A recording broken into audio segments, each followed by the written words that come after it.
So I think I'm visible and audible to everyone.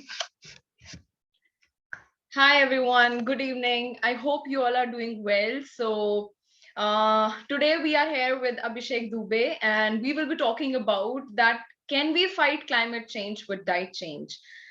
So before we start, let me just introduce our guest Abhishek Dubey. He's an outreach coordinator working with the vegan outreach for last 4 years. He's an engineer by education, but working full time for environment and animals for last 14 years. He has been associated with various activities like vegan outreach, river cleanup, plantation drives, animal rescue, wildlife conservation, and many more things. So I won't take much time क्योंकि अभिषेक हमारे साथ हैं. तो अभिषेक हाय, welcome. और हम बहुत excited हैं आपकी जर्नी जानने के लिए.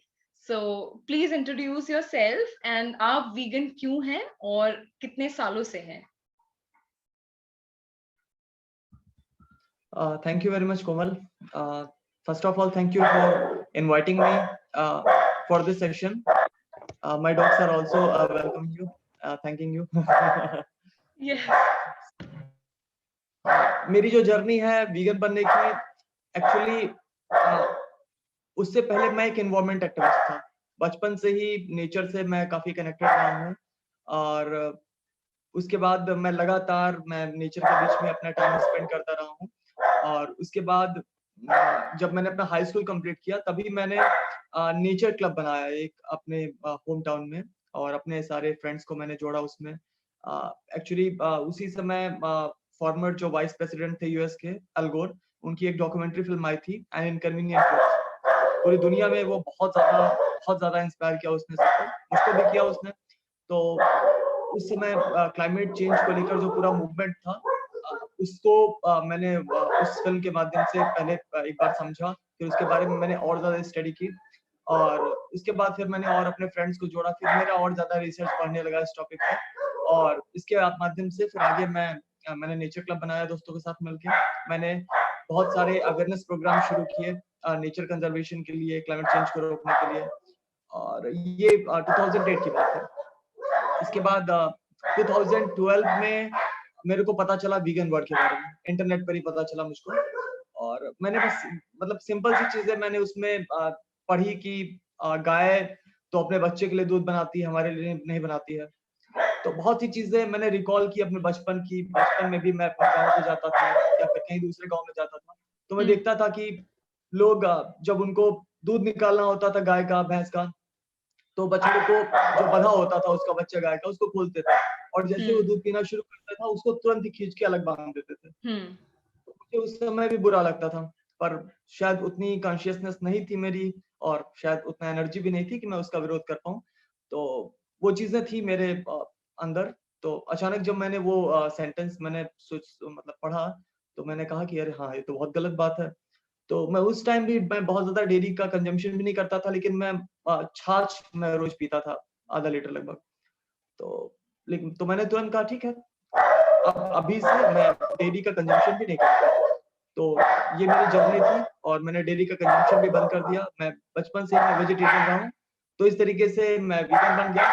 और चूंकि मैं पहले से ही एक्टिविज्म कर रहा था तो मैंने अपने एक्टिविज्म में वीगनिज्म को भी शामिल किया और उसके तरफ में आगे बढ़ा. ये मेरी जर्नी.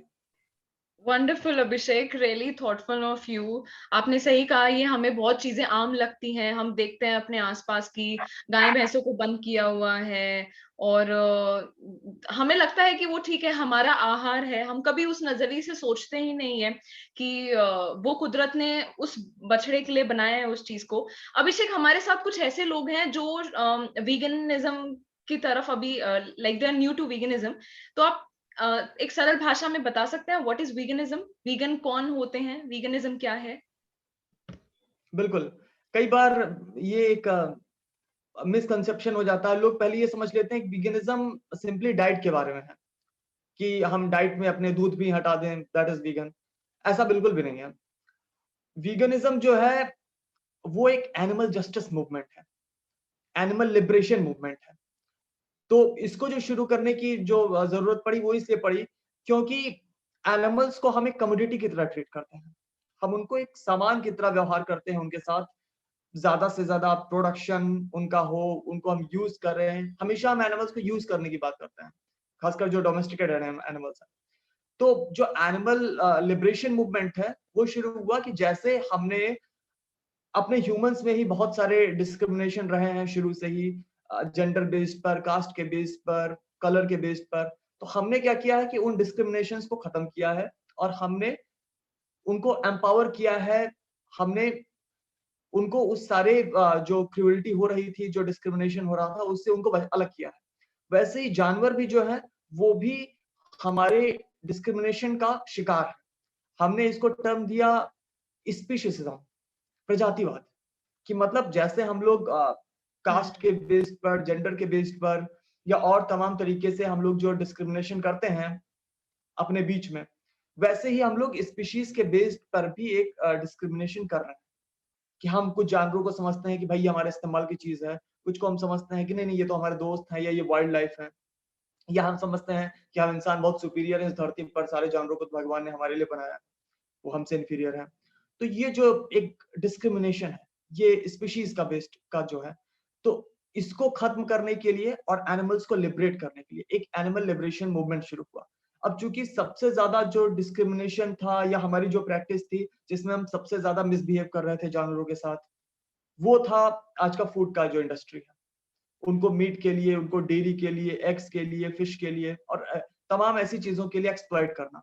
यही नहीं, ये तो खाने की बात हो गई। इसके अलावा वीगन बनने का मतलब ये भी है कि हम एंटरटेनमेंट में, हम उनको ट्रांसपोर्टेशन में या किसी भी तरीके से हम उनको एक्सप्लॉइट ना करें। उनका जो नेचुरल राइट है, जो नेचर ने उसको दिया है, जो या कहें हम जो भगवान ने उसको जो राइट दिया है, हम वो राइट उस एनिमल से हम ना छीने। तो यही एनिमल लिबरेशन मूवमेंट है। और उसको जब हम आ जाते हैं उसको अपने अंदर उतारने के लिए, तो फिर हम बात करते हैं कि भाई हमें डाइट चेंज भी करना पड़ेगा, क्योंकि डाइट वो सबसे बड़ा फैक्टर है जो उनके डिस्क्रिमिनेशन के लिए जिम्मेदार है। तो वीगन जो मूवमेंट है वो एक तरीके का एनिमल जस्टिस मूवमेंट भी है। हम उनको जस्टिस दे रहे हैं, प्लस हम उनको लिबरेट कर रहे हैं।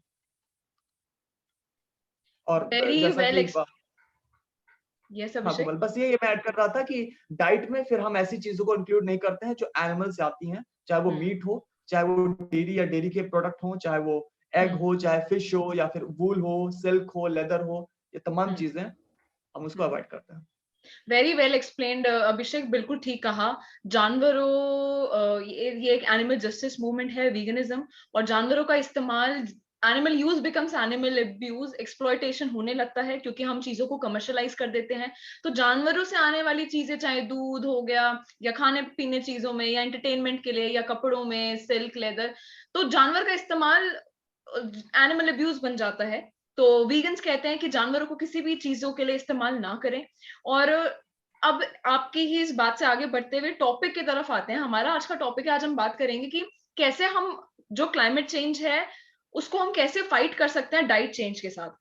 उसको डिस्कस करने से पहले क्या आप थोड़ा सा ब्रीफ में बताएंगे कि क्लाइमेट चेंज क्या है, लाइक क्यों इतना जो हम बदलाव देख रहे हैं आज, कितनी अब के टाइम, इस टाइम में कितनी ज्यादा समर्स में इतनी ज्यादा गर्मी है, और डिफॉरेस्टेशन इतना ज्यादा होता जा रहा है, पोल्यूशन, ये सारी चीजें, लाइक क्या है क्लाइमेट चेंज, क्या है ओवरऑल, क्या हो क्या रहा है हमारी पृथ्वी के साथ। तो कोमल, अगर हम क्लाइमेट चेंज को समझना चाहें तो पहले हमें समझना होगा कि जो भी हमारे सामने जो भी कंडीशंस दिख रही हैं, कि एक रहने लायक टेम्परेचर है हमारे पास पीने के लिए पानी है, खाने के लिए खाना है, और जितनी भी मतलब लिवेबल कंडीशंस है, वो कंडीशंस बनने में कई हजार साल, कई लाख साल लगे। ये अचानक नहीं बन गई। तो जो एब्सोल्युटली। प्रेजेंट में जो हमारी कंडीशंस हैं हमारे आसपास, हम उन कंडीशंस को बोल देते हैं कि वो हमारा क्लाइमेट है। जैसे अगर हम इंडिया की बात करें तो हम ट्रॉपिक्स के बहुत पास हैं, एक तरीके का ट्रॉपिकल क्लाइमेट हमारे यहाँ पर है। हम बहुत ज्यादा मानसून पर डिपेंडेंट हैं, बारिश जो मानसून की आती है वही यहाँ पर जो खाने का प्रोडक्शन है वो उस पर बहुत ज्यादा डिपेंड करता है। पानी की अवेलेबिलिटी जो है वो भी उस पर बहुत ज्यादा डिपेंड करती है। तो एक स्पेशल टाइप का क्लाइमेट अलग अलग जगह पर है। और हमने, सिर्फ हम इंसानों ने नहीं, बल्कि यहाँ के पेड़ पौधों ने, यहाँ के जो एनिमल्स हैं, थाउजेंड्स ऑफ स्पीसीज के, यहाँ की जो अबायोटिक कंडीशंस है, मिट्टी है यहाँ की, यहाँ का सब कुछ जो है उसने उस क्लाइमेट को अडॉप्ट किया हुआ है। अब अचानक हो क्या रहा है कि हम कुछ ह्यूमंस की कुछ गतिविधियों के कारण उस क्लाइमेट में अचानक एब्रप्ट चेंज होने शुरू हो गए हैं। ऐसे चेंजेस जो आमतौर पर नेचुरल रूप से हजारों या लाखों साल में होता है, वो अचानक होने लगे हैं। तो जब अचानक चेंज होता है, तो हम जो एनिमल्स हैं या प्लांट्स हैं, दूसरे जो स्पीशीज हैं, हम उन चेंजेस को अडॉप्ट नहीं कर पाते हैं। और फिर होता क्या है कि जब हम अडॉप्ट नहीं कर पाते हैं, तो हमारा जो एग्जिस्टेंस है वो मुश्किल में पड़ जाता है। इस कारण से स्पीशीज जो है वो एक्सटिंक्ट होने लगती हैं, हमारे फूड प्रोडक्शन पर बहुत ज्यादा असर पड़ता है, हमारे पानी के जो अवेलेबिलिटी है उस पर काफी ज्यादा असर पड़ता है, हर चीज पर असर पड़ता है जो हमें जिंदा रखती है। तो इस कारण से क्लाइमेट में चेंज हो रहा है और ये चेंज बड़ा भयानक है। बहुत सी स्पीशीज लगातार एक्सटिंक्ट हो रही हैं। हम लोग 6th मास एक्सटिंक्शन की तरफ बढ़ रहे हैं, एक तरीके से वैज्ञानिक ऐसा बता रहे हैं। इसके साथ ही साथ हर एक चीज की प्रोडक्शन जो है उस पर बहुत ज्यादा प्रभाव आ रहा है। वैज्ञानिक बता रहे हैं कि आने वाले कुछ ही दशकों में जो खाद्यान्न उत्पादन है वो बहुत ज्यादा कम हो जाएगा। हम्म। पानी की प्रॉब्लम हम देख ही रहे हैं अभी लगातार। पिछले साल हम्म। चेन्नई में पानी खत्म हो गया, उससे पहले महाराष्ट्र का विदर्भ एरिया है, लातूर है, काफी ज्यादा पानी की प्रॉब्लम रही है। यूपी एमपी का एरिया बुंदेलखंड का है, काफी पानी की प्रॉब्लम्स और पूरी दुनिया में ऐसी प्रॉब्लम्स रही हैं। तो ऑलरेडी हम बहुत ज्यादा ओवर पॉपुलेटेड हैं और ये जो प्रॉब्लम्स बढ़ रही हैं, हमारे सामने खाने का पानी का प्रॉब्लम, और खाने पानी का ही नहीं, धरती गर्म होती जा रही है और उसके सैकड़ों या हजारों इम्पैक्ट हमारे सामने आ रहे हैं जो बड़े भयानक है। अगर एक एक इम्पैक्ट की हम बात करें, सी लेवल राइज हो रहा है, या फिर हम बात करें कि हमारे लगातार हरिकेन साइक्लोन्स की जो इंटेंसिटी वो बढ़ती जा रही है, फ्लड्स बढ़ते जा रहे हैं, ड्रॉट एरियाज बढ़ते जा रही हैं, लगातार ग्लेशियर्स हैं, नॉर्थ पोल है, साउथ पोल है, वो पिघलता जा रहा है। टेम्परेचर हर चीज को प्रभावित करता है धरती पर। जितनी भी चीजें हैं धरती पर, जितने भी नेचुरल साइकिल है, वो एक्चुअली टेम्परेचर पर डिपेंड करते हैं। जैसे हम वाटर साइकिल की बात करें, पानी का इवेपोरेशन है, पानी का प्रेसिपिटेशन है, टेम्परेचर पर हम्म। डिपेंडेंट है। अगर हम बात करें अपनी फसलों की, फसलों में बीज से अंकुर निकलना है या उसका बढ़ना है या उसका पकना है, सब हम्म। टेम्परेचर पर डिपेंड करता है। इवन हमारी बॉडी का मेटाबॉलिज्म भी जो है हम्म। 98.6 डिग्री फ़ारेनहाइट, वो भी टेम्परेचर पर डिपेंड करता है। उससे कम टेम्परेचर पर हम खाना भी नहीं पचा सकते हैं। बर्ड्स अंडे देती हैं, उनके अंडे फूटने के लिए निश्चित तापमान चाहिए। कछुआ के अंडे में से नर कछुआ निकलेगा या मादा कछुआ निकलेगा, वो टेम्परेचर पर डिपेंड करता है। तो ऐसी हर एक चीज धरती पर जो है वो टेम्परेचर पर डिपेंड करती है। अब हो हम्म। क्या रहा है कि हमने कुछ गैसेस का इमिशन बहुत ज्यादा बढ़ाया पिछले 300 सालों में। उन गैसेस को हम बोलते हैं ग्रीन हाउस गैसेस। ये गैसेस जो है इनको हीट ट्रैपिंग गैसेस भी कहते हैं, क्योंकि ये सूरज की जो गर्मी है उसको सोख लेती है। तो सूरज की गर्मी को जब सोखती हैं ये, तो जितनी ज्यादा ये गैसेस हमारे एटमॉस्फेयर में होती हैं, धरती उतनी ज्यादा गर्म हो जाती है। तो इन गैसेस का जो मात्रा है वो लगभग डबल हो चुका है। इन गैसेस में कार्बन डाइऑक्साइड है, इसमें मीथेन है, इसमें नाइट्रस ऑक्साइड है। ये मतलब मेजर गैसेस हैं, इसके अलावा और भी कुछ छोटी मोटी गैसेस भी हैं। तो ये गैसेस जो है सूरज की हीट को ट्रैप कर लेती है। तो चूंकि इन गैसेस की जो मात्रा है हमने डबल कर दी है लगभग अपने एटमॉस्फेयर में, उस कारण से ये डबल मात्रा में हीट जो है वो अभी अब्सॉर्ब कर रही हैं और धरती उतनी ज्यादा गर्म होती जा रही है। तो धरती का टेम्परेचर बढ़ रहा है, उस कारण से जितने नेचुरल साइकिल है धरती के वो प्रभावित हो रहे हैं और धरती का क्लाइमेट जो है वो चेंज हो रहा है इस कारण से। और वो बड़ी हम्म। तेजी से चेंज हो रहा है, वो चेंज जो हम अडॉप्ट नहीं कर सकते हैं हम कुछ भी करके। तो यही क्लाइमेट राइट। चेंज है और ये बहुत भयानक है। वैज्ञानिक बता रहे हैं कि हम लोग क्लाइमेट और बायोडाइवर्सिटी की इमरजेंसी की कंडीशन में है, कि मतलब अभी अगर 2 4 5 साल 10 साल के अंदर अगर हमने मेजर कदम नहीं उठाए, तो हम्म। हम लोग एक्सटिंक्ट हो सकते हैं। 1 मिलियन स्पीशीज जो है अभी वो एक्सटिंक्शन के एज पर खड़ी है। तो बहुत ही बड़ी प्रॉब्लम है और हमको समझना और एक्ट करना है। बिल्कुल ठीक कहा अभिषेक आपने। आपने सब कुछ ही इस चीज में एक्सप्लेन कर दिया है कि ये हमारे सामने जो ये चैलेंज है ये बहुत बड़ा है, इसको गंभीरता से लेने की जरूरत है। एंड ये सब बहुत इंटरलिंक्ड है, कैसे इंटर रिलेटेड है कि टेम्परेचर का बढ़ना, मिथेन एमिशन या ये ग्लोबल वार्मिंग, और सब कैसे हमें भी, इंडिविजुअल्स को भी कैसे इम्पैक्ट करता है। So it is like very serious thing. Abhishek, इसमें डाइट का क्या पार्ट आता है? हमारी डाइट कैसे इम्पैक्ट करती है क्लाइमेट चेंज को? ये बड़ा क्वेश्चन है।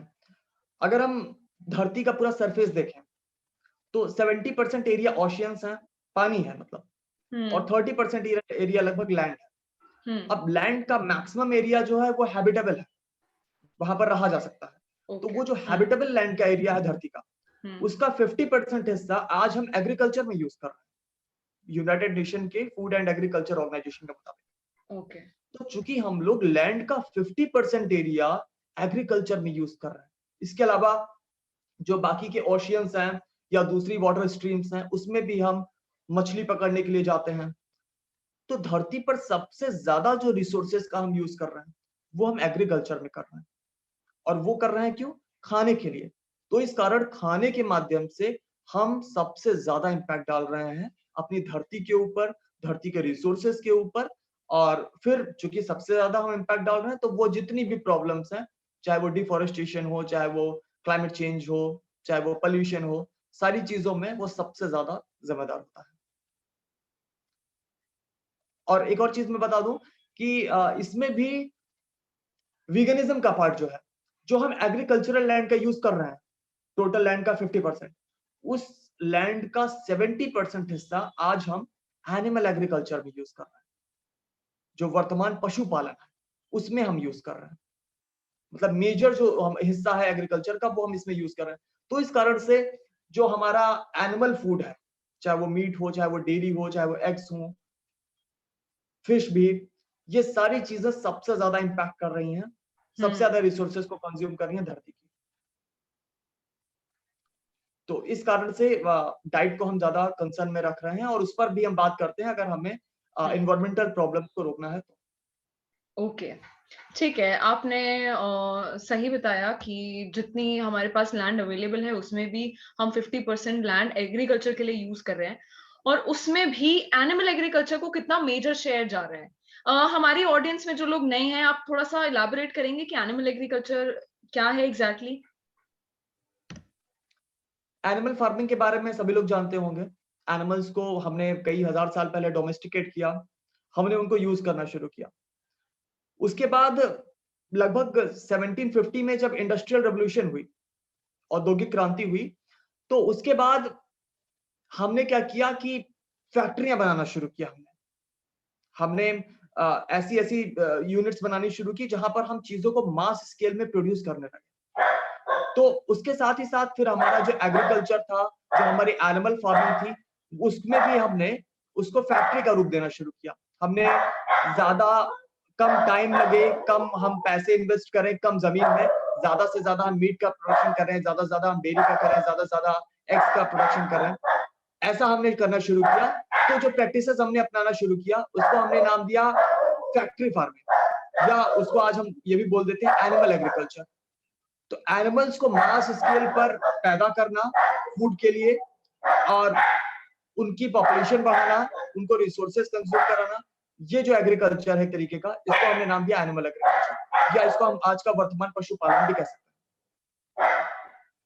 ओके, तो मतलब एनिमल एग्रीकल्चर और factory farming is a place, वो जगह जहां पे हम एनिमल्स को मास प्रोड्यूस कर रहे हैं डिफरेंट पर्पसेस के लिए, और मेनली भोजन के लिए, फॉर फूड, जहाँ पे हम मीट, डेयरी और एग्स और जो भी एनिमल से आने वाले पदार्थ हैं, मतलब एनिमल प्रोडक्ट्स हैं, उनको हम कंज्यूम कर सके।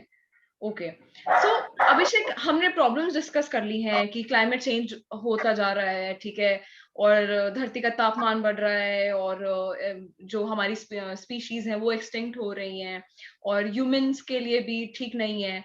तो इसका सोल्यूशन क्या है? अब हम इसमें इंडिविजुअल लेवल पे हम क्या कर सकते हैं? What responsibility each one of us can take कि हाँ, मैं इस क्लाइमेट चेंज को बदलने के लिए, क्योंकि आपने कहा हमारे पास ज्यादा समय नहीं है, आने वाले 10 साल में शायद स्थिति ऐसी होगी कि हम सिचुएशंस को रिवर्स भी नहीं कर पाएंगे, राइट? आज हम शायद कुछ कर सकते हैं, कुछ बदलाव कर सकते हैं, लेकिन अभी हम क्या कर सकते हैं? हम can we fight climate change with diet change? असली सवाल। बिल्कुल। इससे पहले हम सोल्यूशन की तरफ बढ़े, हम थोड़ा डिटेल में पहले डिस्कस कर लेते हैं कि एक्चुअली प्रॉब्लम हमसे जुड़ी हुई कैसे है। हमने ये तो बात कर लिया कि कितना ज्यादा हम लैंड यूज कर रहे हैं, और अब हम बात करते हैं सबसे पहले पॉपुलेशन पर। पॉपुलेशन एक बहुत बड़ा फैक्टर है, चाहे ह्यूमन पॉपुलेशन हो, चाहे वो जो डोमेस्टिकेटेड एनिमल्स हो उनकी पॉपुलेशन हो। यूनाइटेड नेशंस के मुताबिक अभी हमारी जनसंख्या जो धरती पर है इंसानों की, वो 8 बिलियन पहुंचने वाली है, और हम लोग हर साल 80 बिलियन से ज्यादा कुछ स्पीशीज के लैंड एनिमल्स को फार्म के अंदर जबरदस्ती पैदा कराते हैं। उसमें गाय भी है, भैंस भी है, बकरी भी है, भेड़ भी है, मुर्गी भी है, सुअर भी है, और ऐसी कुछ और 5-6 स्पीशीज हैं। तो अपनी पॉपुलेशन जो कि 8 बिलियन पहुंच रही है, उससे 10 टाइम्स ज्यादा 80 बिलियन लैंड एनिमल्स हम फार्म के अंदर मीट, डेयरी, एग्स के लिए जबरदस्ती पैदा करा रहे हैं। मैं सिर्फ लैंड एनिमल्स की बात कर रहा हूं, मैं अभी एक्वेटिक एनिमल्स जो फिशेस को बड़े पैमाने पर पैदा कराया जाता है उनकी तो बात ही नहीं कर रहा हूं। अब हो क्या रहा है कि ये जो 80 बिलियन एनिमल्स हम हर साल पैदा कराते हैं, ये हवा पी के तो जिंदा रहते नहीं है। इनमें से कुछ जानवर तो हमसे भी बड़े बड़े हैं, गाय, भैंस, सुअर, हमसे कहीं ज्यादा वो खाना खाते हैं। तो इनको भी भूख लगती है, इनको भी खाना चाहिए। तो यूएनएफएओ के मुताबिक, फूड एंड एग्रीकल्चर ऑर्गेनाइजेशन के मुताबिक, धरती पर जितना हम लोग इस समय एग्रीकल्चर का प्रोडक्शन कर रहे हैं धरती पर, उसका लगभग 33% से ज्यादा हम इन जानवरों को खिला रहे हैं। 3 मेजर क्रॉप्स हैं धरती पर उगाई जाने वाली, चावल है, मक्का और सोयाबीन है। चावल तो हम इंसान डायरेक्टली कंज्यूम करते हैं, पर एक रिसर्च के मुताबिक 70% से ज्यादा मक्का और 90% से ज्यादा 70% से ज्यादा सोयाबीन और 90% से ज्यादा मक्का जो पूरी दुनिया में हम उगाते हैं, वो हम खिला रहे हैं डायरेक्टली एनिमल्स को। मतलब तो जो 2 मेजर क्रॉप्स हम पूरे धरती पर उगा रहे हैं, उनका मैक्सिमम हिस्सा बहुत ज्यादा। और यूएनएफएओ के मुताबिक 1 अरब लोग, 1 बिलियन लोग रोज भूखे सोते हैं धरती पर। तो हमारे पास 80 बिलियन एनिमल्स को खिलाने का खाना है, पर 1 बिलियन इंसानों को खिलाने का खाना नहीं है। ये प्रॉब्लम पैदा होती है फिर वर्ल्ड हंगर की, जो खाद्यान्न की कमी है उसकी प्रॉब्लम पैदा होती है। दूसरा, फिर उस माध्यम से चूंकि हम ज्यादा लैंड यूज कर रहे हैं ज्यादा खाना उगाने के लिए, तो लैंड यूज जो है हमारा बढ़ता जा रहा है एग्रीकल्चरल लैंड का, और ये मेजर कारण है डिफॉरेस्टेशन का। डिफॉरेस्टेशन का जो मेन कारण है वो एग्रीकल्चर का एक्सपेंशन है, और एग्रीकल्चर की भी सबसे ज्यादा लैंड का यूज हम कर रहे हैं एनिमल फार्मिंग में, एनिमल्स को फीड करने के लिए। तो इस कारण से जंगल लगातार तेजी से काटे जा रहे हैं, बहुत ही तेजी से। एग्जांपल अमेजन का जो रेन फॉरेस्ट है, जिसको हम लंग्स ऑफ द अर्थ कहते थे, बहुत तेजी से वो काटा गया है। 80% वजह वहां पर उन जंगलों के काटे जाने की जो है वो एनिमल फार्मिंग है। अधिकतर जो अमेजन का एरिया है वो ब्राजील में है, और ब्राजील दुनिया का नंबर 1 बीफ एक्सपोर्टर है। कारण क्या है? बड़ी तेजी से जंगलों को क्लियर करके वहां पर मक्का, सोयाबीन उगाया जा रहा है, बड़े बड़े फार्म बनाए गए हैं वहां पर गाय के, सुअर के, और फिर उनका मांस, उनके डेयरी प्रोडक्ट जो है वो एक्सपोर्ट करते हैं दूसरी कंट्रीज में, और उसमें वो नंबर 1 पर है। तो अमेजन के जंगल ही नहीं, पूरी दुनिया के जंगलों के काटे जाने का जो मेन कारण है वो है एग्रीकल्चर का एक्सपेंशन, और जिसका मेन जो कारण है वो है आज का मीट का, डेयरी का और एग का जो इंडस्ट्री है। हम एनिमल्स की पॉपुलेशन बढ़ाते जा रहे हैं, और उसके लिए हमें और ज्यादा खाना पैदा करना पड़ रहा है, और ज्यादा हम जंगल काटते जा रहे हैं। इसके बाद ये जो 80 बिलियन एनिमल्स है, इनमें से जो खासकर ग्रेजिंग एनिमल्स है, जो हरा चारा खाते हैं, गाय, भैंस, बकरी, भेड़, वो मीथेन गैस का एमिट करते हैं अपने रूमिनेशन के प्रोसेस में। जब वो खाना पचाते हैं तो मीथेन गैस का एमिशन, और इन 80 बिलियन एनिमल्स के माध्यम से जो मीथेन गैस का एमिशन होता है, ये सबसे बड़ा मैन मेड कारण है मीथेन एमिशन का। मतलब मीथेन एमिशन की अगर बात करें, जो ग्लोबल वार्मिंग की बहुत ही मेजर गैस है, कार्बन डाइऑक्साइड से 25 गुना ज्यादा पोटेंट है हीट को ट्रैप करने में। उस गैस के एमिशन का जो मेन कारण है वो आज का एनिमल फार्मिंग है, ये डायरेक्ट कारण है। इसके साथ ही साथ और जो 2 गैसेस हैं, कार्बन डाइऑक्साइड है, नाइट्रस ऑक्साइड है, इनके एमिशन के बहुत सारे कारण हैं। फॉसिल फ्यूल्स का जलाया जाना बड़ा कारण है कार्बन डाइऑक्साइड के एमिशन का, बढ़ता हुआ शहरीकरण, इंडस्ट्रीज और तमाम ऐसे कारण। पर इसमें एक बड़ा कारण एनिमल एग्रीकल्चर भी है, क्योंकि जो हम जंगल काट रहे हैं उन एग्रीकल्चरल फील्ड्स को बढ़ाने के लिए, वो जंगल कभी ज्यादा कार्बन डाइऑक्साइड एब्जॉर्ब कर रहे थे, अब वो नहीं कर रहे हैं, और उनके अंदर जो स्टोर कार्बन है वो कार्बन डाइऑक्साइड के रूप में वापस इमिट हो रही है। तो इस तरीके से हम कार्बन डाइऑक्साइड के एमिशन के लिए भी जिम्मेदार हैं। जैसे अमेजन के रेन फॉरेस्ट हैं, उनको लंग्स ऑफ द अर्थ कहा था, क्योंकि हर साल इतनी ज्यादा कार्बन डाइऑक्साइड पूरी धरती की वो ट्रैप करते थे, और इतनी ज्यादा ऑक्सीजन पंप करते थे कि वो लंग्स की तरह काम करते थे। पर अभी इंटर गवर्नमेंटल पैनल और क्लाइमेट चेंज की जो असेसमेंट रिपोर्ट्स आती हैं, लास्ट रिपोर्ट के मुताबिक इस समय अमेजन के जो जंगल हैं, जितनी कार्बन डाइऑक्साइड वो ट्रैप कर रहे हैं उससे ज्यादा वो इमिट कर रहे हैं। उनका कार्बन बजट निगेटिव हो गया बिकॉज ऑफ एनिमल एग्रीकल्चर उन जगहों पर। तो इस तरीके से कार्बन डाइऑक्साइड के एमिशन का बड़ा कारण फिर हम बनते हैं इनडायरेक्टली। और दूसरा फिर नाइट्रस ऑक्साइड। नाइट्रस ऑक्साइड के एमिशन का जो बहुत बड़ा कारण है वो एग्रीकल्चर में हम लोग फर्टिलाइजर्स का यूज करते हैं। फर्टिलाइजर्स में यूरिया है, डीएपी है, इसमें लगभग 47% नाइट्रोजन होता है। तो जब हम उसको यूज करते हैं तो वो नाइट्रोजन फिर नाइट्रस ऑक्साइड के रूप में वापस इमिट होता है हमारे एटमॉस्फेयर में। और जो नाइट्रस ऑक्साइड है ये 300 times more potent green house gas है अगर इसकी तुलना करें हम कार्बन डाइऑक्साइड से। मतलब एक मॉलिक्यूल नाइट्रस ऑक्साइड का जितनी गर्मी ट्रैप करता है उतना 300 मॉलिक्यूल्स अकेले कार्बन डाइऑक्साइड के करते हैं। तो ये ज्यादा खतरनाक गैस है। और इनडायरेक्टली इनका इमिशन भी जो है वो एक्स्ट्रा एग्रीकल्चर करके हम और ज्यादा करते हैं एनिमल फार्मिंग के माध्यम से। तो इनडायरेक्ट इमिशंस की बात करें अगर हम कार्बन डाइऑक्साइड की, नाइट्रस ऑक्साइड की, तो वो भी बहुत ज्यादा है। इस तरीके से जो मेजर कारण है धरती को गर्म करने वाले, उनमें से एनिमल फार्मिंग एक मेजर कारण है। और मेजर कारण जो है, एक तो पावर का प्रोडक्शन, कोयला जलाकर, ट्रांसपोर्टेशन, उसके बाद ये भी एक मेजर कारण है तो हमारे धरती पर टेम्परेचर को बढ़ा रहा है, जिसके कारण बहुत सारी प्रॉब्लम्स पैदा हो रही हैं, इंक्लूडिंग एक बहुत बड़ी problem that is climate change.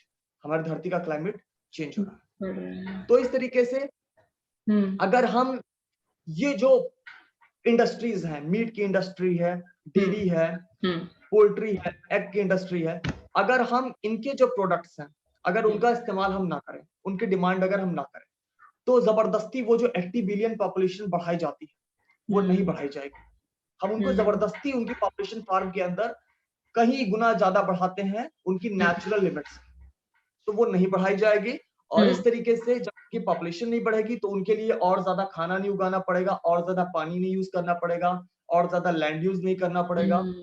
तो इस तरीके से फिर हम वो जो तमाम प्रॉब्लम्स पैदा कर रहे हैं डिफॉरेस्टेशन के रूप में, पानी के बहुत ज्यादा यूज के रूप में, लैंड यूज के रूप में, मीथेन इमिशन के रूप में, इनडायरेक्टली कार्बन डाइऑक्साइड और नाइट्रस ऑक्साइड के इमिशन के रूप में, वो प्रॉब्लम्स फिर नहीं होंगी। और धीरे धीरे हमारा जो कार्बन फुटप्रिंट है, जो हमारा पार्ट है उन कार्बन इमिशंस में, वो धीरे धीरे कम होगा और हम क्लाइमेट चेंज को जो है रोकने में सफल हो पाएंगे। अभी लास्ट टाइम जो ग्लासगो में समिट हुए उस पर बात भी हो रही थी कि अगर हमने जो मीथेन है, मीथेन को अगर हमने कम नहीं किया तो हम लोग क्लाइमेट चेंज और जो ग्लोबल वार्मिंग को है कि हम लगभग 1.5 degree Celsius global average temperature जो है, या 2 degree Celsius global average temperature है, उस पर हम उसको रोक लेंगे।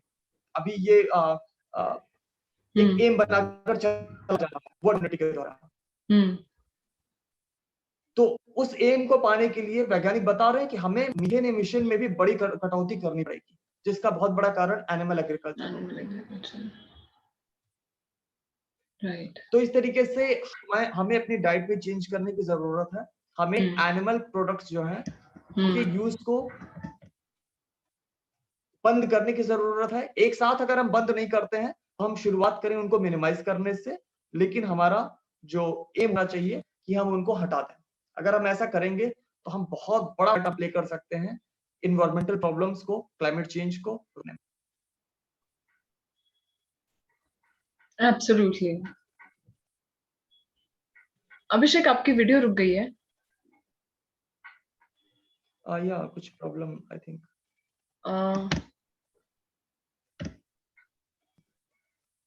M I audible? आपको मेरी आवाज और वीडियो दिख रही है? आवाज आपकी आ रही है क्लियर? मे बी शायद कुछ आप कैरी ऑन कीजिए। ठीक है।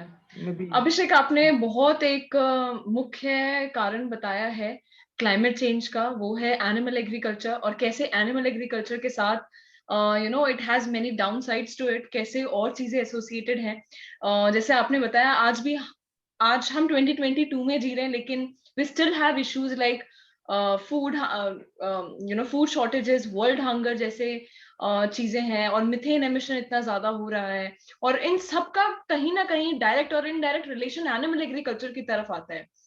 तो अब इस एनिमल एग्रीकल्चर को हम कैसे एंड कर सकते हैं, या अब इसमें हम क्या रोल प्ले कर सकते हैं? अब आप हमें आपको क्या लगता है, क्या सोल्यूशन है?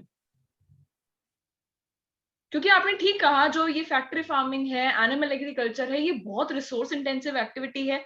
इसके लिए हमें जमीन, पानी और कार्बन फुटप्रिंट कितना ज्यादा हो रहा है, इन जानवरों को थोड़ा इनका टेक केयर करके रखना, तो बहुत बहुत सारी चीजें इन्वॉल्व हैं। ये सिर्फ एक वही मुद्दा बन के नहीं रह गया है कि सिर्फ ये एक फूड चॉइस का ही मामला नहीं है कि डेयरी या कुछ और मीट जो पदार्थ हम खा रहे हैं, ये जो हम चॉइसेस कर रही हैं इम्पैक्ट कर रही हैं।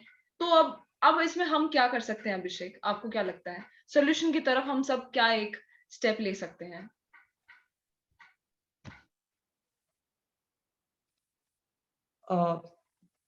ओके कोमल, तो मैं सोल्यूशन बताऊं कि आपको मेरी आवाज क्लियर आ रही है? सुनाई?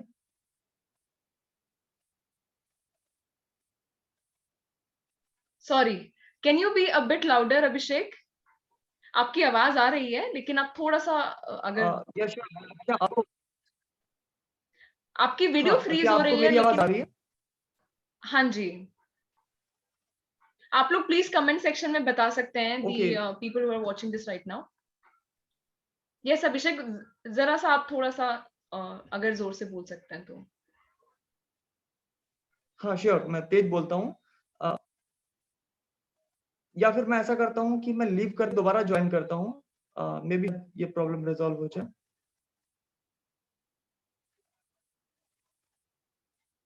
ऑलराइट अभिषेक, आप रीजॉइन कर सकते हैं। Till then we can take the questions from the audience. Okay okay, तो आप सभी लोग जो जुड़े हैं, आप लोग क्वेश्चंस पूछिए, मैं दोबारा ज्वाइन कर रहा हूँ। Yes, we are watching ma'am but there is a glitch. Yes, good explanation. All right, आप लोगों को जितने भी लोग हैं, थैंक्स फॉर बीइंग हियर। आप लोगों को जो भी क्वेश्चंस हैं you can ask Abhishek right now. So today we are talking about कैसे जो हमारी फूड चॉइसेस हैं या जो क्लाइमेट चेंज हो रहा है, जो दिक्कतें हम अपने आसपास देख रहे हैं, उसमें हम क्या बदलाव ला सकते हैं। और एक जो मेन चीज है, जो अभी जिस चीज के ऊपर अभिषेक बात करेंगे कि फूड चॉइसेस, हम एक डाइट चेंज करके भी इन चीजों को ठीक कर सकते हैं, क्लाइमेट चेंज को या वर्ल्ड हंगर जैसे इश्यूज को। और ये जो स्पीशीज एक्सटेंशन हो रहा है या टेम्परेचर बढ़ रहा है, ग्लोबल वार्मिंग हो रही है।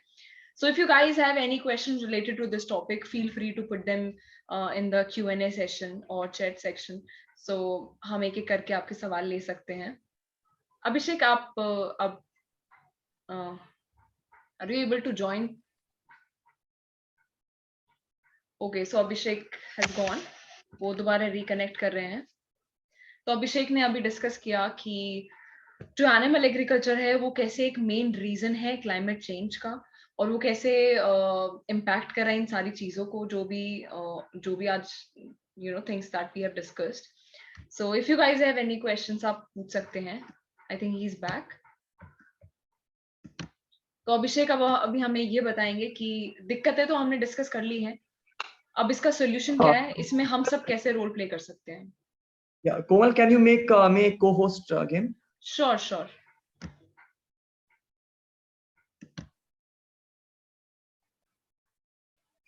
Just a second.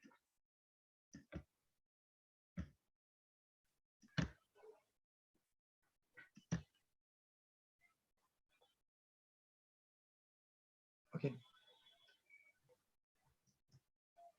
Now I think problem resolved है. Yes, you're audible and हाँ. visible. Yeah. So कुछ क्वेश्चंस आ रहे हैं ऑडियंस के माध्यम से, तो पहले मैं एक बार जो सोल्यूशन है उसके बारे में बता देता हूँ, एंड देन हम क्वेश्चंस को टेक करते हैं। तो जैसा कि शुरुआत में हमने बात किया वीगनिज्म के बारे में। वीगन मतलब एनिमल्स का यूज बंद कर देना। अगर हम ऐसा करते हैं तो ऑटोमेटिकली ये जो पूरी इंडस्ट्री है, मीट की इंडस्ट्री है, डेयरी की है, एग की इंडस्ट्री है, जो इतना ज्यादा जिम्मेदार है इन तमाम प्रॉब्लम्स के लिए, ये धीरे धीरे प्लांट बेस्ड की तरफ शिफ्ट हो जाएगी। अभी जो खाना हम जानवरों को खिलाने के लिए उगा रहे हैं, फिर धीरे धीरे वो हम डायरेक्टली इंसानों को खिलाने के लिए उगाएंगे।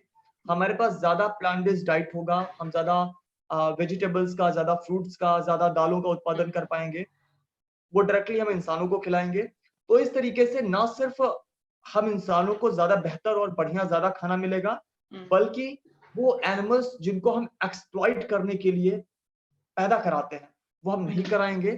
एनिमल सफरिंग भी रुकेगी, और वो जो 80 बिलियन की एक ह्यूज पॉपुलेशन है एनिमल्स की जिसको हम हर साल पैदा कराते हैं, वो पॉपुलेशन नहीं बढ़ाई जाएगी जबरदस्ती, और उसके माध्यम से वो जितने भी हम रिसोर्सेज वहां पर यूज कर रहे हैं वो नहीं किए जाएंगे, और डायरेक्टली ये इम्पैक्ट करेगा हमारे इन्वायरमेंट के ऊपर।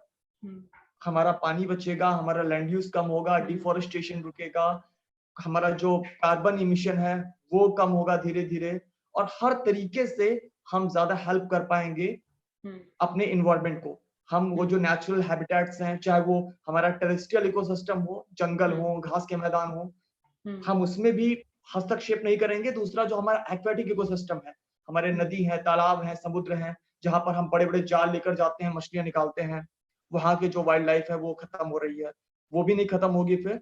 तो हम स्पीशीज को भी, जो उनका एक्सटिंक्शन है उसको भी हम धीरे धीरे हम रोक लेंगे। तो इस तरीके से हम अपनी डाइट में एनिमल प्रोडक्ट्स जो है उनको हटा के हम प्लांट बेस्ड प्रोडक्ट्स को अगर ज्यादा शामिल करते हैं तो ये बहुत बेनिफिशियल होगा हमारे इन्वायरमेंट के लिए, इवन हमारे हेल्थ के लिए भी और एनिमल्स के लिए भी। तो ये सोल्यूशन है। तो वीगन बनने का यही मतलब है कि हम एनिमल प्रोडक्ट्स को एक्सक्लूड करें और प्लांट प्रोडक्ट्स को हम ज्यादा से ज्यादा इंक्लूड करें।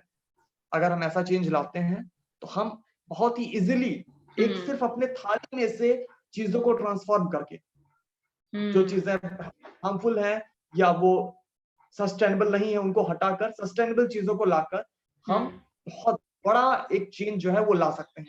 और इंडिविजुअल लेवल पर अपने एनवायरनमेंट को बचाने के लिए ये सबसे बड़ा चेंज है जो हम ला सकते हैं। सिर्फ अपने खाने को बदलकर हम सबसे ज्यादा इम्पैक्ट डाल सकते हैं। तो ये हमारा सोल्यूशन है। और अभी और जो क्वेश्चंस आ रहे हैं लोगों के, हम उन पर डिस्कस कर लेते हैं। बिल्कुल बिल्कुल ठीक है अभिषेक। हम एक डाइट चेंज के साथ, just by replacing animal products with plant based products, we can actually become part of the solution. So Abhishek Kumar Maurya is asking, please tell about daily vegan dieting as in Abhishek, क्या आप vegan diet के बारे में पूछ रहे हैं, या I think he wants to know कि हम daily as a vegan क्या खा सकते हैं। बिल्कुल। तो हमारे भारत का जो भोजन है बाय डिफॉल्ट वीगन ही है मैक्सिमम। हम लोग क्या खाते हैं? ओके अभिषेक। तो अभिषेक हम लोग दाल चावल रोटी सब्जी खाते हैं। आप कर्नलगंज से हैं, मैं तो जानता हूँ कि आपका भी डाइट क्या है, दाल चावल रोटी सब्जी है, तो वो हमारा मेजर खाना है। तो उन्हीं चीजों को हमें ज्यादा बेहतर तरीके से खाना है। अगर हम अपने खाने में डेयरी के प्रोडक्ट्स जो हैं उनको इंक्लूड कर रहे थे तो उसको हमको हटा देना है। अगर हम मांस को या फिर मछली को, अंडे को अगर हम इंक्लूड कर रहे थे तो हमें उसको हटा देना है। हमें और ज्यादा अपने खाने में, अगर हम 1 कटोरी दाल खा रहे हैं तो हम 2 कटोरी खाना शुरू करें। अगर आपको ऐसा लगता है कि सुबह 1 गिलास आप दूध पीते हैं ताकि आपको प्रोटीन मिले, कैल्शियम मिले, तो उसके जगह पर आप स्प्राउट्स को शामिल कर सकते हैं अपने ब्रेकफास्ट में, और ज्यादा सब्जियां खा सकते हैं, ज्यादा फल खा सकते हैं। तो बस यही हमें करना है कि अपने प्लांट बेस्ड जो हमारी डाइट है उसको थोड़ा सा बढ़ाना है, और एनिमल जितने भी चीजें हैं एनिमल से ली जाने वाली है उनको हटा देना। बिल्कुल ठीक है, राइट। दूसरा कमेंट है ये, Abhishek Kumar is writing, I am into permaculture and I think I should not remove animals from our daily life. ऐसा क्यों? आप तो लाइक इकोसिस्टम की बात करते हैं, लेकिन आपको ऐसा लाइक ये कैसा? अभिषेक आप लाइक क्या इस पे कहना चाहेंगे? Can you please repeat the question? So Abhishek Kumar लिख रहे हैं कि he is into permaculture and I think I should not remove animals from my daily diet. तो इसका कारण तो बताया नहीं अभिषेक ने, पर जो कारण हमने बताया आपको कि हमें क्यों उसको एक्सक्लूड करना चाहिए एनिमल प्रोडक्ट्स को, क्योंकि वो करना बहुत जरूरी है। उसके बगैर हम क्लाइमेट चेंज को नहीं रोक सकते हैं। उसके बगैर हम ये जितनी प्रॉब्लम्स पैदा कर रहे हैं, जो मैंने अभी डिस्कस किया है शुरू में, हम उनको नहीं रोक सकते हैं। तो इसलिए उनको एक्सक्लूड करना बहुत जरूरी है। और आप पर्माकल्चर में हैं, पर्माकल्चर का ना? ओके। सो आप कंसर्न होंगे कि वहां पर हम अगर ऑर्गेनिक कर रहे हैं तो हमें वहां पर गोबर की जरूरत है और उसके बगैर हम नहीं कर सकते हैं। है ना? तो ऐसा नहीं है, जो हमारा फार्मिंग भी है, तो ऑर्गेनिक फार्मिंग के साथ ही साथ नेचुरल फार्मिंग की जब हम बात करते हैं, तो वहाँ पर फिर जो जानवरों के जो ये मैन्योर वगैरह हैं, जो भी काऊ डंग वगैरह हम यूज़ कर रहे हैं, उसकी भी हाँ, अभिषेक मैं थोड़ा एक्सप्लेन कर दूँ एंड देन आप अपना क्वेश्चन पूछिएगा। हाँ, तो हम लास्ट के 5 मिनट में समय देंगे लोगों को।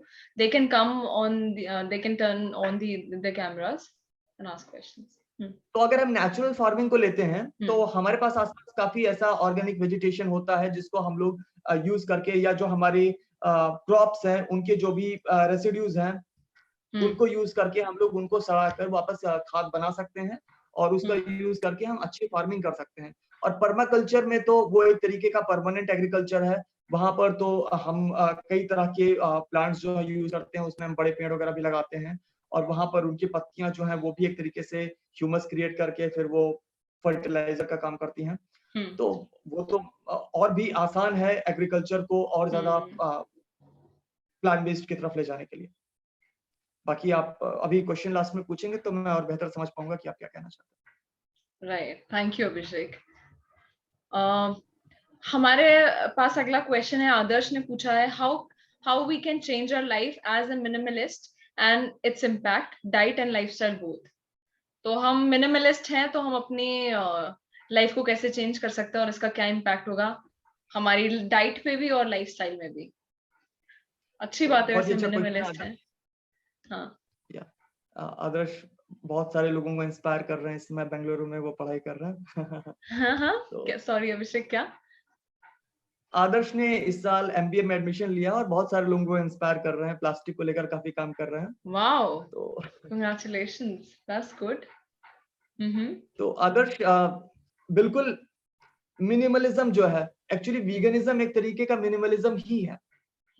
हम वो डाइट जो बहुत ज्यादा रिसोर्सेज को कंज्यूम कर रही थी, एनिमल बेस्ड डाइट, हम उसकी जगह पर प्लांट बेस्ड डाइट की तरफ आते हैं जो बहुत कम रिसोर्सेज को कंज्यूम करती है, कम पानी, कम जमीन, कम पोल्यूशन।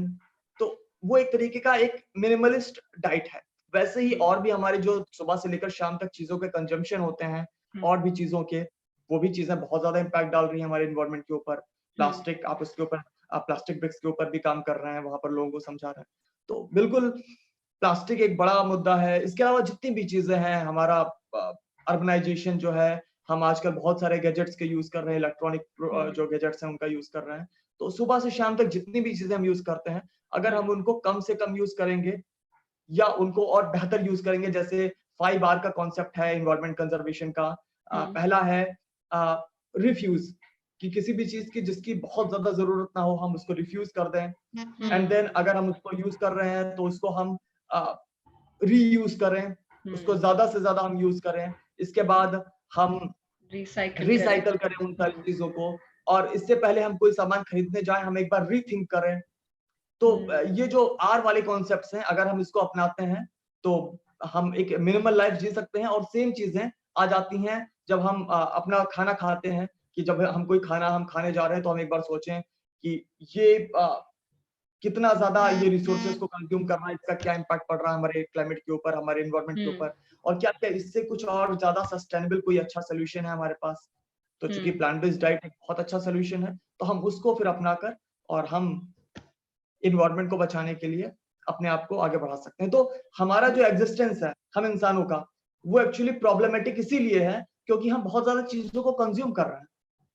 हमने अपनी पॉपुलेशन बढ़ाई है पिछले लगभग 100-200 सालों में। सन 1800 में हमारी पॉपुलेशन धरती पर 1 बिलियन थी और आज हम 8 बिलियन पहुंच गए हैं और ये और ज्यादा बढ़ने वाला है। तो पॉपुलेशन हमने 1 बिलियन से 8 बिलियन ही की है इन 200 सालों में, लेकिन जो मटेरियल्स का कंजम्पशन था वो हमने और कई गुना ज्यादा बढ़ा दिया है। तो मिनिमलिज्म अपनाकर हम लोग बिल्कुल बहुत ही ज्यादा इम्पैक्ट डाल सकते हैं चीजों को बचाने। Abhishek, I loved how you just connected these two things. आपने बिल्कुल बहुत अच्छे से इसको दोनों चीजों को कनेक्ट करके समझाया कि वीगनिज्म भी एक तरह का मिनिमलिज्म है।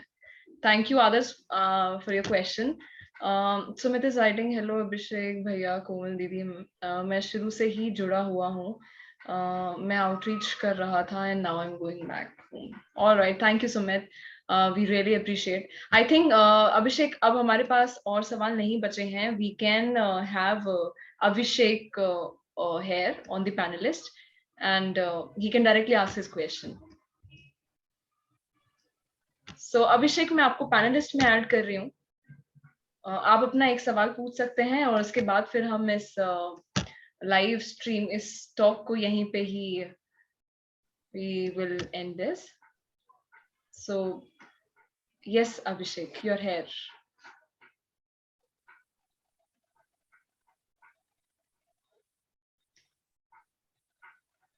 So guys, Abhishek is here. He's here to ask his question, and then we will be ending this talk here. And I really appreciate आप सब यहाँ पर हैं। अभिषेक, क्या आप खुद को अनम्यूट कर पा रहे हैं? Yeah, I have unmuted myself. Yes. तो एक्चुअली मैं दो तरह से काम करता हूँ। एक तो जो मेरा मेन बिजनेस है वो है अर्बन फार्मिंग, और मैं खुद रहता हूँ बनारस में। और हमारे पास थोड़ा सा जोर से।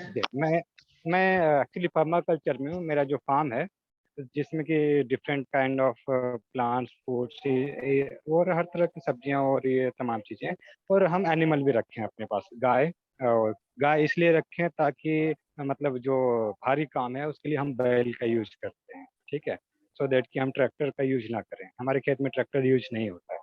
सो अगर हम एनिमल को हटा दें तो फिर हम वापस से डीजल और ये सब के पास जाना पड़ेगा। दूसरी बात कि ये सब हमारे पास है काफी समय से, and we are very much emotionally connected इनके पास। मतलब हम गाय का दूध यूज करते हैं, नो डाउट। हाँ, ये अलग बात है, मैं खुद मतलब वेजिटेरियन हूँ, वेगन तो नहीं कह सकता, ठीक है, वेजिटेरियन हूँ। तो हम कहीं से कुछ लेते नहीं है। इस हिसाब से भी क्या मुझे मतलब वेगन बनना चाहिए?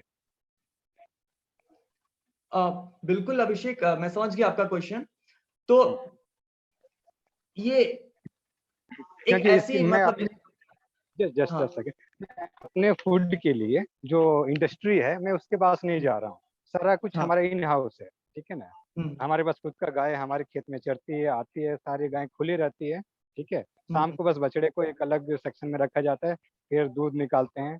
और ये सारे मतलब ऐसे हैं कि हम कहीं भी छोड़ दें, कहीं भी छोड़ दें, शाम को वापस हमारे जगह पे आते हैं, अपने जगह पे आते हैं। क्या आप बछड़ों को भी छोड़ते हैं?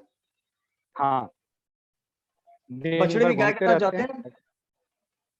बछड़े गाय के साथ नहीं जाते, बछड़े का फार्म अलग है, ठीक है, वो चरने के लिए दूसरे जगह पे जाते हैं, गाय दूसरे जगह पे जाती है। हाँ। तो एक्चुअली गाय शाम को लौटकर अपने बछड़े के पास आती है, आपके पास नहीं? हाँ, बछड़े के पास आते हो, जैसे आती है तो उसी समय एक तरफ बछड़ा दूध पी रहा होता है, दूसरी तरफ हम उसके पास बाल्टी लेके जाते हैं, और दो थन बछड़े के लिए होता है, दो थन हमारे लिए होता है, मतलब उससे दूध निकालते हैं। ठीक है, तो इसमें मैं समझा देता हूं कि वीगनिज्म क्या है और ऐसे सिचुएशन में क्या डिसीजन लेंगे। तो देखिए, अभी आप जो भी चीजें कर रहे हैं, आप वो जो कॉमर्शियल जो क्रूएल्टी हो रही है, आप उतनी नहीं कर रहे हैं, पर फिर भी उसमें क्रूएल्टी इन्वॉल्व है। एक माँ कभी नहीं चाहेगी, है ना, कि उसका जो दूध है कोई उसके बच्चे को फिर अलग करे। आपने 2 थन उसको पिलाया और उसके बाद फिर 2 थन आपने निकाला, तो माँ तो बिल्कुल नहीं चाहेगी कि उसके बच्चे से उसको अलग कराया जाए, वो दूध ना पी पाए या उसका दूध कोई और निकाले। कोई भी माँ ये नहीं चाहेगी। तो जो एनिमल लिबरेशन मूवमेंट है, जो वीगन मूवमेंट है, वो उसका जो मतलब मोटिव है वो बहुत बहुत बड़ा है।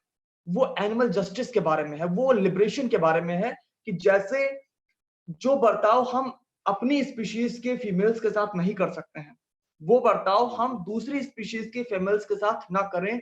उनको हम बिल्कुल उसी तरीके से ट्रीट करें जैसे हम अपने यहाँ पर हम वुमेन एम्पावरमेंट की बात करते हैं। हम बात करते हैं कि हम किसी भी तरीके से एक महिला को हम अब्यूज नहीं करेंगे, बिल्कुल वैसे ही हम सभी स्पीशीज की जो महिलाएं हैं उनको उसी तरीके से कंसीडर करें। तो ये जो मतलब हमारा जो हाँ, ये जो हमारा मतलब बड़ा उद्देश्य है। अभिषेक, मैं एक बार ये समझा देता हूँ सारी चीजों को, एंड देन अभिषेक एक बार आप अभिषेक का जवाब सुन लीजिए। अभिषेक, हमने आपका सवाल सुन लिया है, तो आप एक बार अभिषेक को बोलने का प्लीज चांस दें। Yes Abhishek, please continue. Okay, तो जो हमारा मोटिव है एनिमल लिबरेशन मूवमेंट का, वो बहुत बड़ा है कि हम एनिमल्स को लिबरेट करें। अब चूंकि ट्रेडिशनली हम लोग काफी समय से एनिमल्स को यूज करते आ रहे हैं, जैसा कि आपने कहा कि आप ट्रैक्टर का यूज नहीं करते हैं अपने फार्म के अंदर, तो आप उनके बछड़ों को बैल की तरह यूज करते होंगे। पहले से ये ट्रेडिशनली होता आया है काफी समय तक, काफी समय से। इसकी जरूरत क्यों पड़ी? क्योंकि हम लोगों ने क्या किया कि अपने जो खाना था उसका उत्पादन ज्यादा करना शुरू किया, हमने उसको स्टोर करना शुरू किया पहले से, काफी समय पहले से। उसके बाद हमने फिर क्या किया कि ज्यादा खाने का हम उत्पादन करें, तो उसके लिए हमें ज्यादा लेबर की जरूरत थी, तो हमने बैल का यूज करना शुरू किया। तो पहले वो चीजें, चूंकि हमने अपनी पॉपुलेशन काफी ज्यादा बढ़ा रखी थी, सभी लोगों को खिलाने के लिए वो चीजें इंपॉर्टेंट थी, लेकिन फिर भी वो एनिमल अब्यूज था, वो उनकी जो नैसर्गिक आजादी उन जानवरों की। जैसे एक वाइल्ड लाइफ की हम बात करें, अगर हम ये बात करें अभी कि एक शेर को हम लोग बांध के उससे खेती करेंगे, क्या आप इसको एक्सेप्ट कर पाएंगे इस बात को कि एक शेर को पकड़ के हम लोग खेती करें? हम ये भी दलीलें देंगे कि भाई हम उस शेर को खाना खिलाते हैं, भाई हम ये भी दलीलें देंगे कि ऐसे तो हम उसकी प्रजाति भी बचा के रखे हुए हैं, हम जबरदस्ती उसकी पॉपुलेशन बढ़ाते हैं और हमने उसको बचा के रखा हुआ है। क्या ये चीजें मानी जाएंगी? नहीं मानी जाएंगी। क्यों? क्योंकि हम समझते हैं कि वो एक नेचुरली अपनी लाइफ जी रहा है, वो जानवर नेचर के अंदर। अब गाय के साथ हम लोग ये चीजें क्यों मान लेते हैं? क्यों हम लोग कह देते हैं कि ठीक है, इट इज ओके? हम लोग ऐसा इसलिए कह देते हैं क्योंकि काफी समय से हम लोग ऐसा करते आ रहे हैं, हम लोग यूज्ड टू हो गए उसके साथ।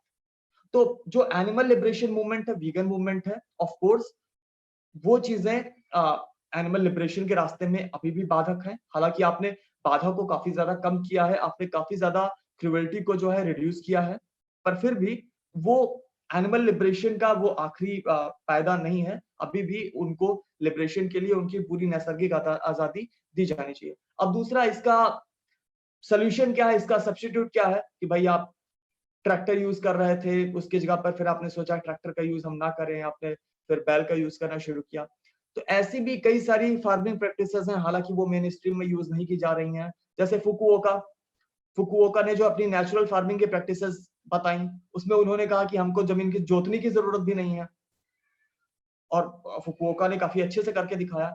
ऐसे कई सारे एग्रीकल्चरल प्रैक्टिसेस हैं जिसमें जानवरों का यूज ही नहीं है कोई, तो हम वैसी प्रैक्टिसेस को भी अपना सकते हैं। अब चूंकि वो चीजें ट्रेडिशनली नहीं की जा रही हैं काफी समय से, मेन स्ट्रीम में लोग नहीं कर रहे हैं, इसलिए हमें वो चीजें थोड़ा सा मुश्किल लगती है।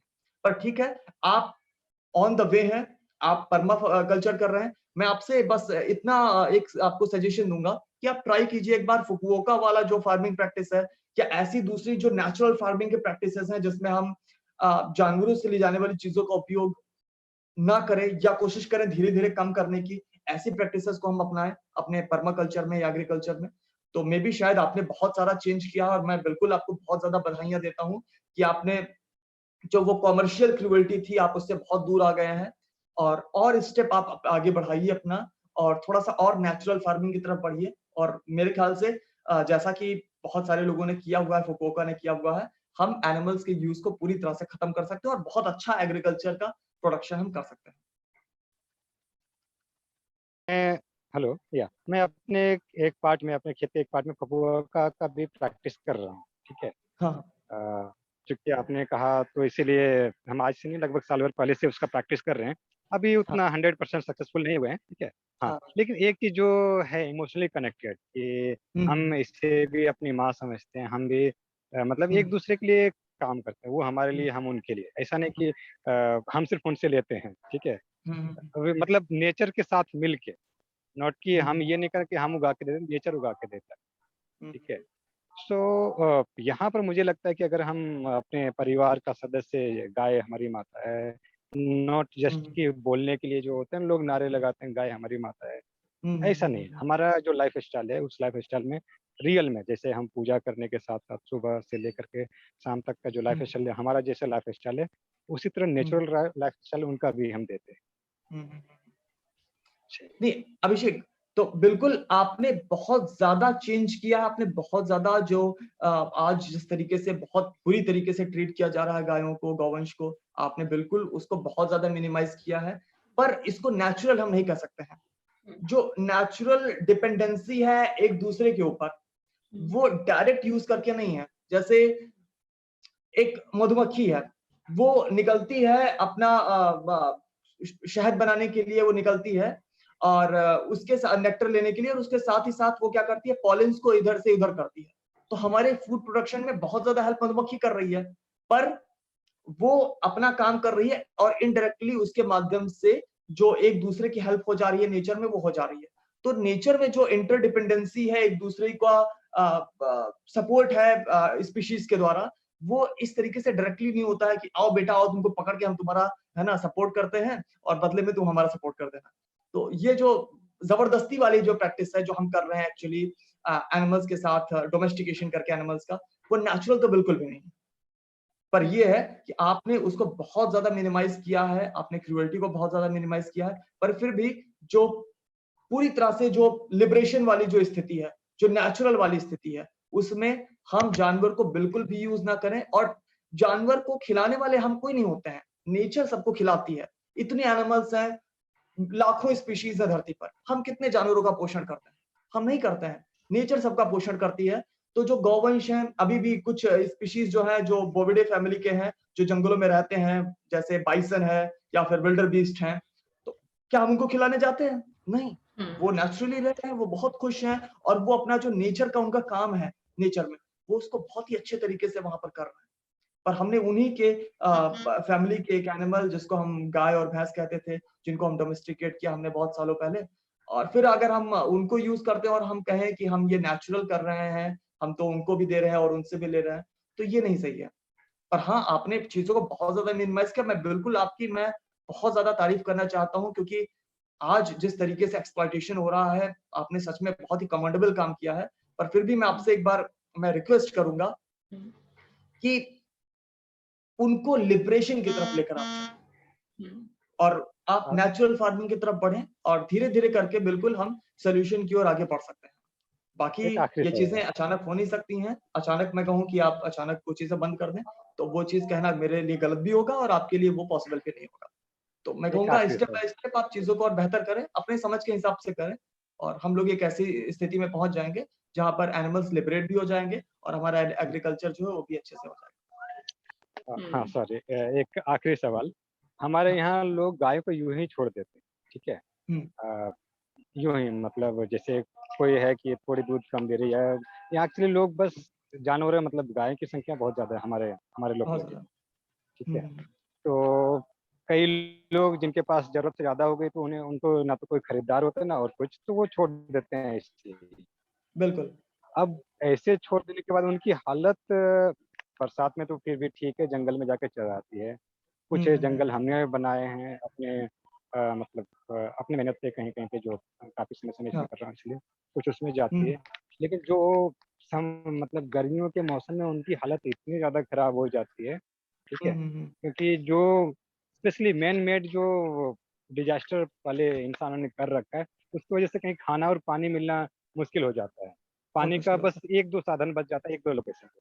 तो उन है। सबको भी हमने यहाँ अपने खेत पे रखा है, ठीक है? अब यहाँ पर समस्या ये आती है कि ठीक है, जिसके साथ हम इमोशनली कनेक्टेड है या जैसे भी, अगर उनको छोड़ देते हैं तो फिर उनका भी वही हाल हो जाएगा ना, कि कई तो गर्मियों में मर जाते हैं। ये हाँ जी। हमने लगभग 3 साल से शुरू किया कि जो छोटी गायें थी, छोड़ी हुई गायें, उनको अपने पास रखना शुरू किया। हालांकि हम 100% नहीं कर पाते हैं, जितना जितना क्षमता हमारे पास रहता है बस उतना ही कर पाते हैं। तो अगर हम वेगन पे आते हैं यदि, ठीक है, तो कहीं न कहीं नो डाउट नेचुरल नेचुरल होता है। मैंने कहा भी था कि नेचुरल तरीके से हम करना चाहते हैं, ये करते भी हैं, और धीरे-धीरे हम उसको अडॉप्ट भी कर रहे हैं स्टेप बाय स्टेप। और इसीलिए हमने अपने बिज़नेस में भी रखा है अर्बन फार्मिंग, लोगों के छतों पे सब्जियाँ उगा करके मैं देता हूँ, तमाम चीज़ें वो सब, ठीक है? लेकिन यहाँ पर अगर हम वेगन हो जाते हैं, तो कहीं न कहीं फिर मुझे लगता है कि अरे हमारे आस-पास के बिल्कुल भी लोगों ने नहीं। सुनिए, हमारे बिल्कुल। आस-पास अरे के लोगों सबसे ने पहले ऐसा तो माहौल बना दिया है, हाँ, या नहीं, हमारे सबसे आस पहले तो आपको बहुत ज्यादा साधुवाद जो आपने ये काम किया है। सच में थैंक यू। ये जो जानवर हैं, कुछ उनके लिए खाने को बाहर है नहीं, पानी है नहीं, एक्सट्रीम वेदर्स में, ठंडियों में, बरसात में, गर्मियों में बहुत ज्यादा भुगतते हैं और डिफिशियंसी कारण वो मर जाता है। गिर जाते हैं। आपने बहुत बढ़िया काम किया है, और ये जो आपने काम किया है, यही एक्चुअली ये भी एक पार्ट है जो एनिमल लिबरेशन का जो ट्रांजिशन का फेज इस समय है। अभी अचानक चूंकि हमने कह दिया भाई एनिमल लिबरेशन हम ले आएंगे, अचानक तो आ नहीं जाएगी एक दिन में। एक दिन में तो ऐसा है नहीं कि जो ये इतने बिलियंस में एनिमल्स हमने पैदा करा के रखे हुए हैं, ऐसा तो है नहीं कि एक ही दिन में वो सारे के सारे एनिमल्स जो है उनको हम कोई एक हैबिटेट दे देंगे और वहां पर वो जाके लिबरेट हो जाएंगे। आखिर ये जो जानवर है इनको रहने के लिए तो जगह ही नहीं है। जंगल तो वाइल्ड लाइफ के लिए है, इन जानवरों के लिए तो है नहीं। इवन इन जानवरों को जंगल में छोड़ना गैर कानूनी भी होगा, वो तो वाइल्ड लाइफ के टेरिटरी में घुसपैठ हो जाएगी। तो आपने बहुत अच्छा काम किया, और ये वीगनिज्म का जो ट्रांजिशन का फेस है ये उसके लिए बड़ा इंपॉर्टेंट है। और आप जैसे बहुत सारे लोग चाहिए ताकि हम लोग इस ट्रांजिशन के फेस में जो एनिमल्स जो है जिनको जबरदस्ती हम पैदा करा के हमने रखा हुआ है, उनको हम लोग वो अच्छे तरीके से अपना जीवन जी पाए, तो उसको हम लोग इस तरीके से उनको एकोमोडेट कर पाए अपने पास। तो आपने बहुत अच्छा काम किया जो आपने ऐसे जो निराश्रित जानवर थे उनको अपने पास रखा। आप बिल्कुल उनका टेक केयर कर रहे हैं, और वो जो एक्सट्रीम कंडीशन उनको रास्ते में मिल रही थी, आप उनको उनसे बचा रहे हैं। बस इसमें एक चीज ना की जाए, और मैं समझता हूँ कि आप करते भी नहीं होंगे, कि जबरदस्ती उनकी पॉपुलेशन अपने यहाँ पर और ना बढ़ाई जाए, बल्कि उनका जो लाइफ है उसमें वो अच्छे तरीके से जी लें। और बिल्कुल उनसे अगर गोबर आपको मिल रहा है आप बिल्कुल यूज कीजिए। अगर कोई जानवर अपने आप से गोबर छोड़ दे रहा है, या फिर जानवर मर गया, बाद में आपने उसका लेदर भी यूज कर लिया मरने के बाद, नेचुरली मैं बता रहा हूँ, तो उसमें कोई दिक्कत नहीं है। वो वीगनिज्म के खिलाफ बिल्कुल भी नहीं है। वो बिल्कुल वो आप उसको कर सकते हैं, जो भी चीजें वो नेचुरली वो छोड़ रहा है वो जानवर, आप बिल्कुल उसको यूज कीजिए। और इस तरीके से करके आगे धीरे धीरे हम लोग बस उनकी पॉपुलेशन बढ़ाना बंद करें। जो मतलब जो मेन फैक्टर है जो हम वीगनिज्म की बात करते हैं, कि हम ये जो डोमेस्टिकेटेड एनिमल्स है इनकी पॉपुलेशन जो जबरदस्ती हम 1.5 साल पर एक गाय को जबरदस्ती प्रेग्नेंट कराते हैं, भैंस को प्रेग्नेंट कराते हैं, वो काम हम कराना बंद करें। हम जबरदस्ती उनकी पॉपुलेशन ना बढ़ाएं, पहला काम ये जरूरी है। दूसरा, हम उनको फिर यूज ना करें। पर फिर भी अगर आपने खुद पॉपुलेशन उनकी नहीं बढ़ाई है, उन जानवरों को आपने रखा है, और अगर वो अपना गोबर कर दे रहे हैं, उनका यूरिन है, आप उसको यूज कर ले रहे हैं, कोई दिक्कत नहीं है। ये वीगनिज्म का ही पार्ट है, ये ट्रांजिशन के फेज का ही पार्ट है। Yes, very rightly explain by Abhishek. बिल्कुल ठीक कहा कि रूट कॉज को समझना होगा। हम कुछ हो के मदद कर सकते हैं, लेकिन जो इतनी ज्यादा पॉपुलेशन है, सवाल ये है कि इतनी पॉपुलेशन क्यों है। तो रूट कॉज यही है क्योंकि डिमांड ज्यादा है एनिमल प्रोडक्ट्स के लिए, और इसी कारण हम एनिमल्स को एग्जिस्टेंस में ला रहे हैं, ज्यादा पैदा कर रहे हैं। Abhishek, I hope you have got your answers. We are running short on time, तो हम आगे और आपका सवाल नहीं ले पाएंगे। अगर आप लोगों के कोई भी सवाल हैं तो आप हमारा फेसबुक ग्रुप ज्वाइन कर सकते हैं, टेलीग्राम ग्रुप और इंस्टाग्राम ग्रुप ज्वाइन कर सकते हैं, 10 वीक्स टू वीगन इंडिया। और अब एक आखिरी सवाल हम ले रहे हैं। अभिषेक कुमार मौर्य ने लिखा है कि मैं बिहार के एक सुंदर पूर्व बाढ़ ग्रस्त क्षेत्र में रह रहा हूँ। इस एक्टिविटी में मैं कुछ कर सकता हूँ क्या? Okay, so I think Abhishek Kumar Maurya wants to volunteer with us. For sure, Abhishek Kumar, हम आपको कोई भी volunteer activity आती है तो we will share the opportunity with you. And yes, I think all the questions have been answered. एक मैं चीजें मैं कहना चाहूंगा। बिल्कुल। आज इंटरनेशनल डे ऑफ नर्सेस है, एंड अभिषेक कुमार मौर्य एक नर्स है। उन्होंने नर्सिंग का कोर्स किया हुआ है, और बिहार में वो एक हॉस्पिटल, एक गवर्नमेंट हॉस्पिटल के साथ वहां पर अपनी सर्विसेज दे रहे हैं। Amazing. तो हाँ अभिषेक, आप वहां पर सीधे तौर पर भी जो इंजर्ड एनिमल्स हैं आप उनकी दवा कर सकते हैं। वहां पर आप लोगों को समझा सकते हैं कि ये इंजर्ड क्यों हो रहा है, इतनी पॉपुलेशन वहां पर क्यों बढ़ रही है, क्योंकि हम डेयरी के लिए जबरदस्ती उनकी पॉपुलेशन बढ़ा रहे हैं। तो इस तरीके से चूंकि आप उस चीजों में आप एक्सपर्ट हैं, आप उनको नर्सिंग देने में एक्सपर्ट हैं, तो फिर आप इस तरीके से कर सकते हैं। बाकी वीगन आउटरीच इंडिया के साथ आप सीधे तौर पर जुड़िए, और ऑनलाइन मीडियम पर हम उस तरीके से अवेयरनेस प्रोग्राम्स कर सकते हैं, और कई तरीके से वॉलंटियर प्रोग्राम जो है हमारा, उसके माध्यम से जुड़कर आप और भी सारा योगदान दे सकते हैं। राइट, बिल्कुल ठीक कहा अभिषेक ने। अभिषेक, आप अपना सोशल मीडिया हैंडल्स सबको बता सकते हैं. So if anyone has any other question, आप india@veganoutreach.org पे भी जाके आप हमें मेल कर सकते हैं और आपको within 7 to 10 days आपको आंसर मिल जाएगा. उसके अलावा आप 10 weeks to vegan India के आप Facebook, Instagram और Telegram पेज पे हमारे साथ जुड़ सकते हैं. So I appreciate all of you for being here, for being such a good, amazing listener. और अभिषेक मैं आपका थैंक यू बोलती हूँ. Thanks for coming here. You have shared tremendous amount of knowledge and facts and statistics with us. आपने बिल्कुल सही facts के साथ हमें चीजें बताई हैं, जानकारी दी है. So thank you so much for being here, Abhishek. And yeah, I appreciate all the participants as well. Abhishek, Kumar, Adarsh, Amit, Prateek, Sumit, Abhishek Kumar Maurya. Thank you so much, everyone. So अभी हमारे पास ज्यादा समय नहीं है. आप लोगों के अगर जो भी सवाल हैं आप india@veganoutreach.org पे जाके पूछ सकते हैं. अमित का एक लास्ट कमेंट है, वो पढ़ लेते हैं. सर, इस गर्मी में हम पानी सभी एनिमल्स तक कैसे पहुंचा सकते हैं, क्योंकि तालाब तो रहे नहीं और मेरा मानना है कि पानी is the basic need in this hot summer. तो ठीक है, ये एक अमित जी ने एक सवाल पूछा है. अभिषेक, आप उस पे कुछ कहना चाहेंगे? ये आज का हमारा आखिरी सवाल है. बिल्कुल. कोमल, आप भी दिल्ली से हैं और अमित भी एक्चुअली दिल्ली से हैं. तो अमित काफी ज्यादा काम कर रहे हैं वहां पर, जानवरों को, इंजर्ड एनिमल्स की हेल्प करते हैं वहां पर. अमित वीगन भी हैं. अमित एनिमल्स को पानी देना, वो सारी चीजें करते हैं. शायद साउथ दिल्ली से हैं. तो अमित, आप कोमल के साथ भी वहां पर एक अच्छा ग्रुप है वहां पर, जो लोग अवेयरनेस प्रोग्राम्स भी करते हैं वहां पर. आप उनके साथ जुड़ सकते हैं. और कई सारे अच्छे एक्टिविस्ट हैं दिल्ली में, आप उन सभी के साथ कांटेक्ट में आइए. मैं खुद उनका कांटेक्ट आपको दे दूंगा और उनके साथ मिलकर इन तमाम चीजों पर भी, पानी रखना है, जानवरों की हेल्प करना है, वो सारी चीजें करेंगे. Right. All right, everyone. So thanks for being here, and thank you, Abhishek, for your time. And would love to connect with you in future again. Thanks for coming. Thank you. And thank you. All right, everyone. Bye. Bye. Take care.